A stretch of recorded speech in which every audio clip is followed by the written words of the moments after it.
2024 was an incredible year for real estate here in the San Francisco Bay Area market. 54% of all multi-million dollar transactions took place right here in the Bay Area. And we still have nearly 4 full months left to this actual cycle. So there's a lot of questions that still remain. Is the Fed going to do something that will affect or not affect this market? What's going to happen with all of this development going on within the city of San Francisco, the AI boom? And will home prices finally come down, or are they going to continue to climb?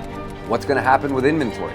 So all these questions are going to come down to two main things, which I'll get into here shortly. But this is why today I wanted to take a look at the overall San Francisco market in terms of where we're at and what we have to look forward to in 2025, because 2025 is going to be a year unlike any other for San Francisco real estate. In fact, it could be outright shocking.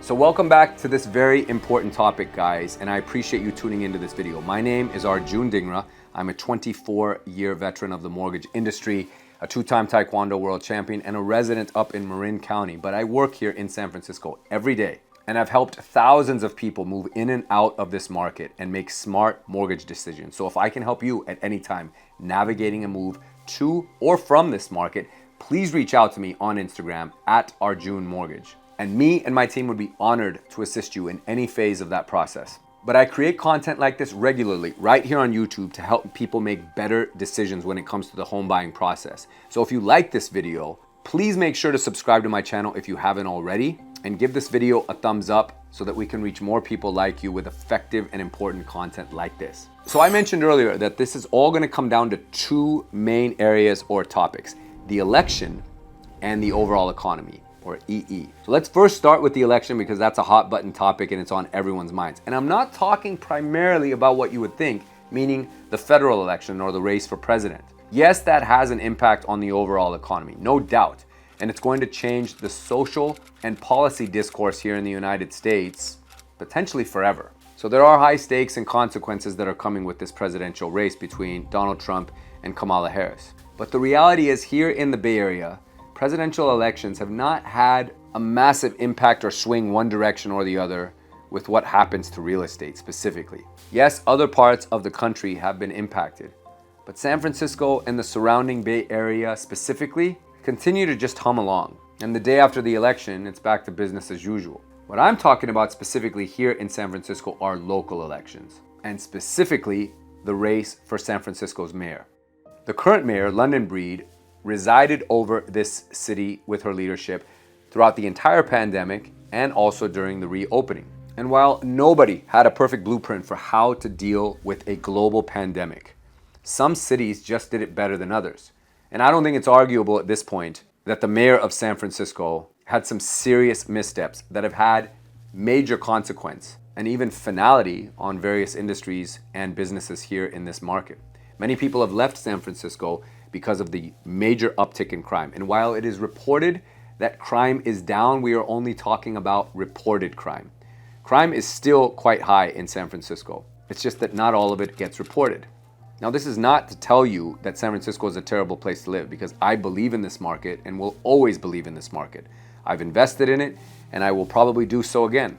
It's just going to look a lot different. But the mayor's office was not very clear throughout the pandemic in terms of guidelines for small businesses and even everyday citizens with respect to work. This caused major employers here that occupy a lot of these big buildings and this commercial real estate here in this space to have their workers work from home.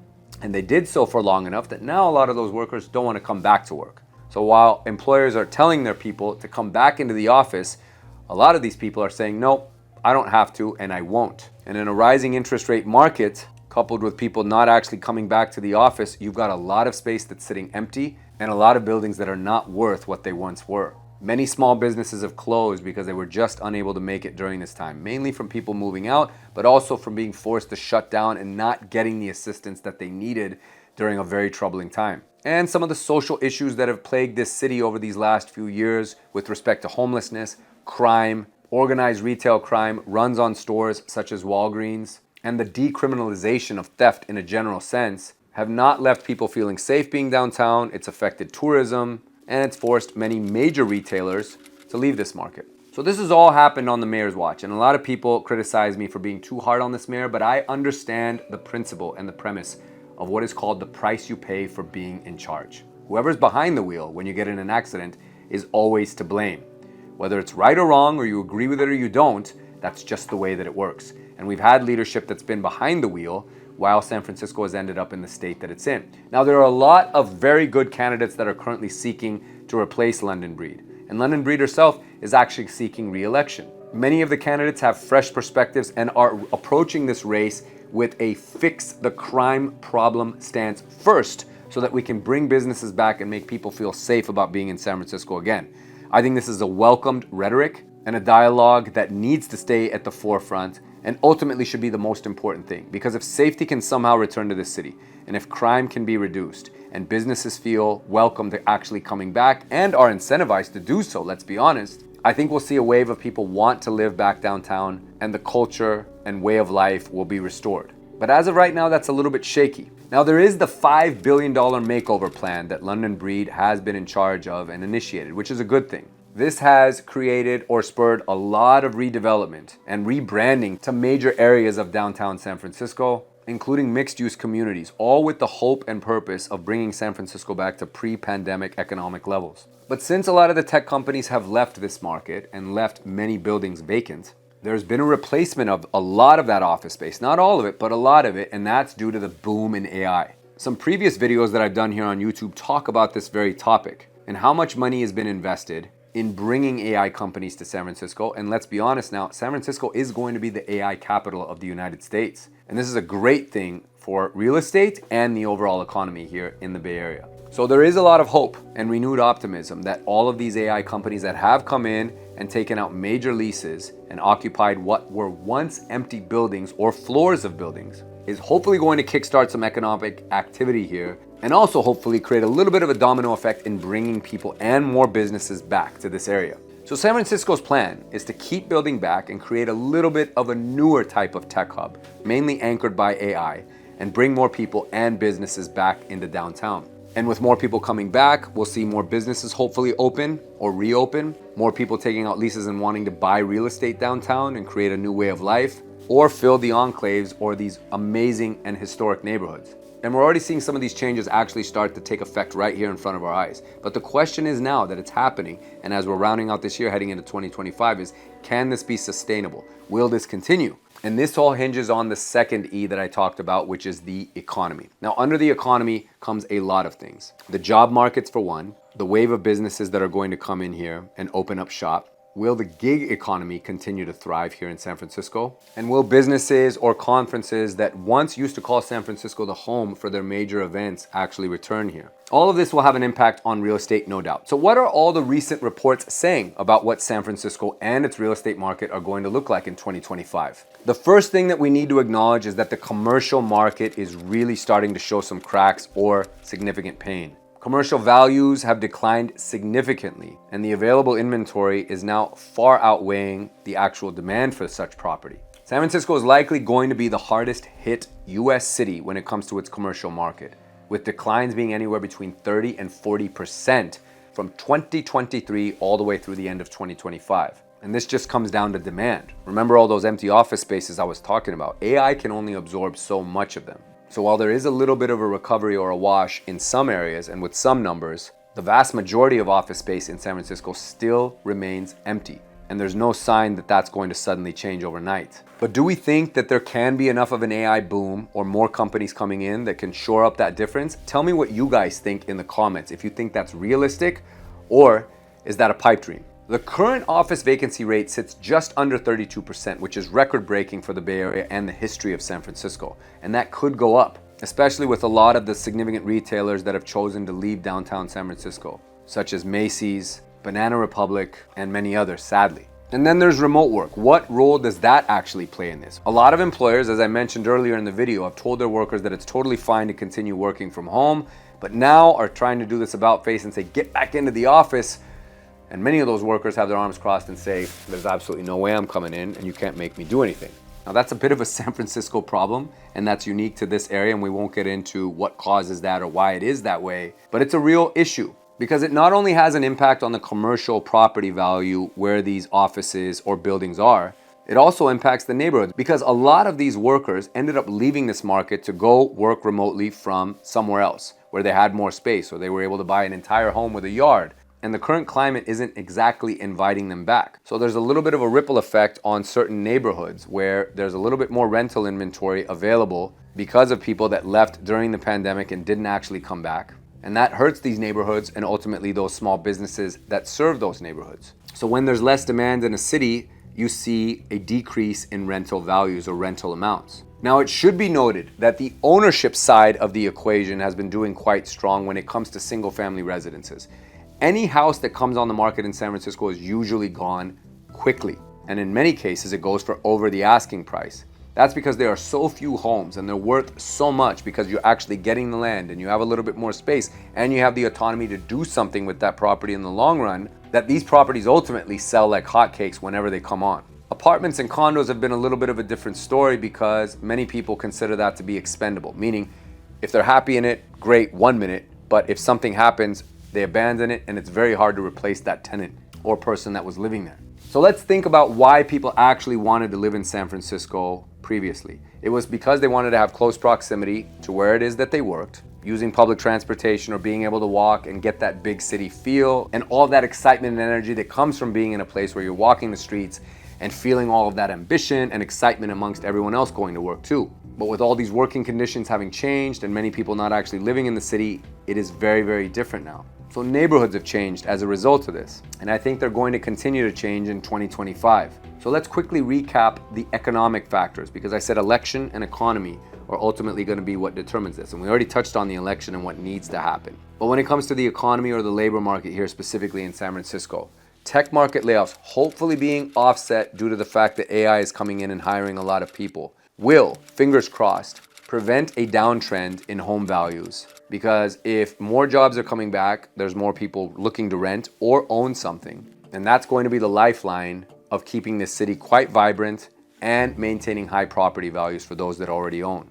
Now, I know it sounds very challenging based on what I'm saying, and some people on the other side of this camera might say that I'm really negative about San Francisco. That is hardly the case. In fact, I'm very pro San Francisco. I just like to keep it real. Many people that talk about this city or report on it have their head in the sand or choose to live in a state of denial of ignoring the fact that crime has been a problem here over the last few years, or that the mayor has done a phenomenal job leading the city post-pandemic, or that the drug and crime situation is not deterring families from wanting to live here. It is, and these are real things. And the faster that we get honest about tackling these things and acknowledging them, instead of dismissing them, then the faster we can get to solutions that are going to ultimately bring people back and make this city great again. So with disruption and chaos always comes opportunity, and there are a lot of ways in which San Francisco can take advantage of what's actually going on. We're seeing a very clear opportunity for innovation and development here in the city, and here are some exciting stats and data points. First of all, I think we are going to see a continued decline or drop in rental rates here in the city. Rental inventory continues to outpace the actual demand. And if rent becomes attractive, and if AI continues to do what it's doing in bringing people back in, we will see more people enter into rental contracts. And eventually a lot of those renters, because of the mindset of today's renter or the younger renter, will eventually want to get into potential home ownership. So the pool of available buyers will increase naturally by that initial step of more renters coming in and absorbing some of the inventory here in the city. Because of that, and the fact that there is such limited inventory for sale, I don't see that property prices are going to really come down at all for those that are looking to actually buy. And those that own, this is great news because your asset will continue to climb in value. Sure, there might be a leveling off in certain neighborhoods, but overall the trajectory for San Francisco real estate in the single-family residence market specifically is going to continue to climb. Where there are great deals is in the condo market. Condo units in San Francisco can now be bought at a premium of a 20 or even 30% discount from where they were at their all-time highs. Pre-pandemic, of course. And that's because a lot of these condos are located in neighborhoods where people left. But we're seeing a little bit of a trend or an uptick in people wanting to get back into the condo market. Even investors that are seeing the opportunity at grabbing these properties at a premium, scoring a really good deal because of terms that they can negotiate with the sellers, who in many cases are quite desperate to get rid of this property, and even in some cases improve these properties and make them appealing to bring about a unique and different type of renter. So this is all good for the market. So if you're someone that's looking to come to San Francisco, I think the opportunity for you to rent something and give this city a try while you figure out what your working future looks like are going to be really good, meaning the prospects are great for this. And if you are already an existing renter in this market and you're looking to buy something, I think the opportunity is going to be great for you as well, because prices may not increase as fast of a clip as they have over the last few years. And if you want to take the initial step of maybe not wanting the responsibility or full-fledged prospect of owning a home and all the responsibility that comes with that, maybe owning a condo might suit you a little bit better because you've got management fees that cover all the common areas and you're just responsible for paying your mortgage and taking care of your unit only. And like I said, a lot of these condos can now be purchased at a 20 or 30% discount off of their highs. So the prospects of ownership into 2025 are looking really good. And the prospects of coming back to the city and starting off as a renter are also going to be good, economically speaking. But as long as the city doesn't have a disproportionate amount of people being laid off or businesses closing, if the mayor's race can somehow reach an outcome with a candidate that's going to take over and address the real systemic issues that led this city into the position that it's in now and start a real and true turnaround, and not just a turnaround for its citizens, but a turnaround for the business community and attracting companies and businesses and retailers to come back and make this city the amazing place that it was, the unique European-like feeling destination that was known nowhere else in the world, then San Francisco can make a complete turnaround.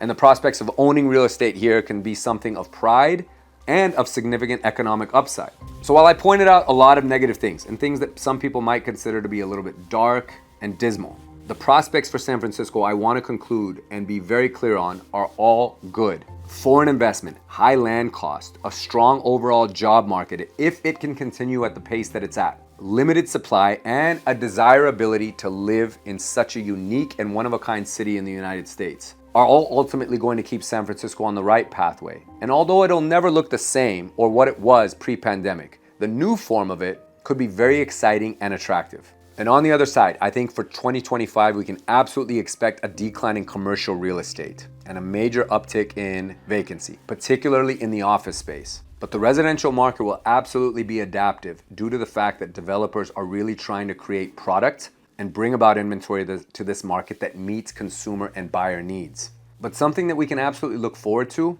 is an innovative urban planning strategy that is looking to take some of the existing office space that's out there and somehow turn it over into something that could look like residential living. Now, it's not going to be a quick process and it won't happen overnight, nor will it be cheap. But if enough of a pathway or runway can be there for developers and investors to actually get behind this, we could really start to see, finally, an addressing of the major shortage of actual inventory in this market for people to live in or housing units. So my opinion is that San Francisco has taken it on the chin over the last few years. It is naive to argue otherwise, but that doesn't mean that it can't have a full turnaround and come back in a newer or more improved form.